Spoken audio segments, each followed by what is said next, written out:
The year was 1927. America was roaring. Jazz filled the air, and the spirit of the Roaring Twenties was in full swing. Prosperity seemed within reach for many. Cities were bustling, and the economy was booming. Yet beneath the surface, a crisis brewed. Nature was about to remind everyone of its unpredictable power. The mighty Mississippi River, lifeblood of the nation, swelled to a menacing crescendo. Its waters rose higher and higher. From the heartland to the delta, a disaster of unprecedented scale was about to unfold. The Great Flood of 1927. It would change lives forever. The Mississippi River, engorged by months of relentless rainfall, surged over its banks. The rain seemed never-ending. Levees, meant to hold back the river's might, crumbled under the pressure. They were no match for the overwhelming force of the water. Towns and cities disappeared beneath the murky water. Homes and livelihoods were swept away in an instant.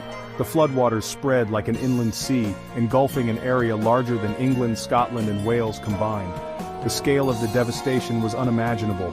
The Great Flood was not just a natural disaster, it was a national crisis. It tested the resilience and spirit of the American people. The seeds of the Great Flood were sown months before the levees broke, setting the stage for one of the most devastating natural disasters in American history.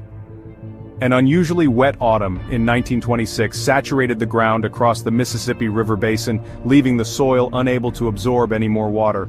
Winter brought no respite. Heavy snow and continued rainfall added to the water burden, creating a ticking time bomb of potential flooding. By spring, the Mississippi and its tributaries were engorged, swollen to unprecedented levels. Then, in April 1927, the deluge hit, bringing relentless downpours that seemed never-ending.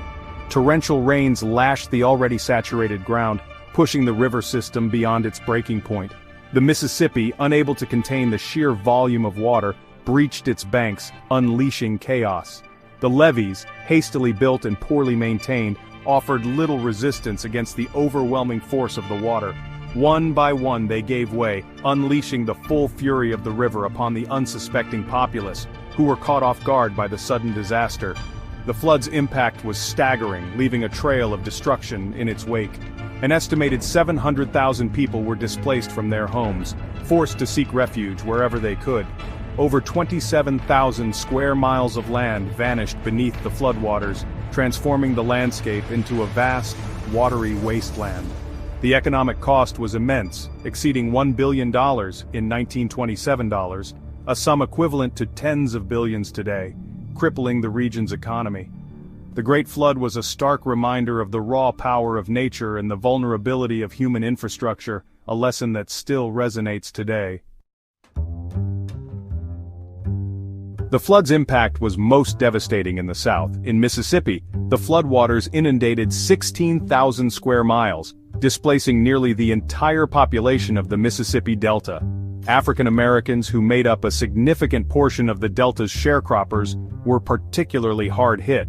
Many lost their homes, livelihoods, and their very way of life. Stories of hardship and resilience emerged from the floodwaters. Families huddled on rooftops waiting for rescue boats. Brave volunteers risked their lives to save stranded neighbors. Communities came together, sharing meager resources and offering comfort to those who had lost everything.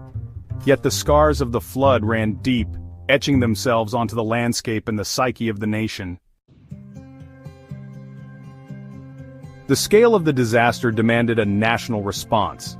The federal government, initially slow to react, eventually mobilized resources to aid the flood victims. The Army Corps of Engineers, tasked with flood control, played a crucial role in rescue efforts and rebuilding levees. The Great Flood marked a turning point in the federal government's role in disaster relief. It exposed the limitations of existing flood control measures and highlighted the need for a more coordinated national response.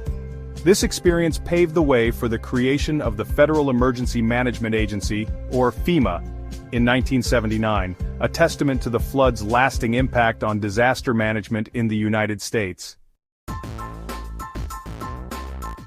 The Great Flood forced America to rethink its relationship with its waterways. The disaster exposed the inadequacy of existing levees and flood control measures.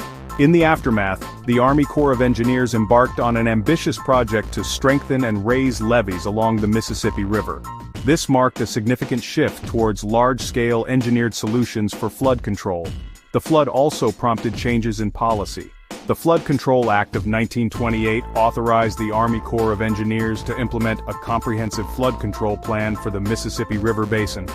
This included the construction of dams, reservoirs, and spillways designed to manage water flow and prevent future disasters. The Great Flood, though a tragedy, spurred significant advancements in flood control infrastructure and policy. The Great Flood's impact extended far beyond its immediate devastation. The disaster set in motion social and economic changes that would reshape America. The mass displacement of people, particularly in the South, contributed to the Great Migration of African Americans northward in search of work and better opportunities. Economically, the flood had a profound impact on the agricultural South. The destruction of crops and farmland led to widespread poverty and economic hardship. Many sharecroppers, already trapped in a cycle of debt, were forced to abandon their livelihoods and seek opportunities elsewhere. The flood, in a way, hastened the decline of the plantation system and reshaped the economic landscape of the South.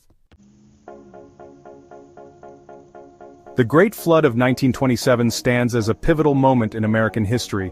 It was not just a natural disaster but a profound event that left an indelible mark on the nation. It was a disaster of unimaginable scale, but it also became a catalyst for change, prompting a re-evaluation of how we manage and respond to such crises. It forced the nation to confront its vulnerability to natural disasters, and spurred significant advancements in flood control infrastructure and policy. The construction of levees and other flood defenses became a national priority. It reshaped the social and economic fabric of the nation, contributing to the Great Migration and the decline of the plantation system. Many African American families sought new opportunities in the North, forever altering the demographic landscape. The flood's legacy lives on in the levees that protect our communities, standing as silent sentinels against future floods. The policies that guide our disaster response, ensuring that we are better prepared for the challenges that lie ahead, and the stories that remind us of the enduring power of nature and the resilience of the human spirit. These narratives continue to inspire and teach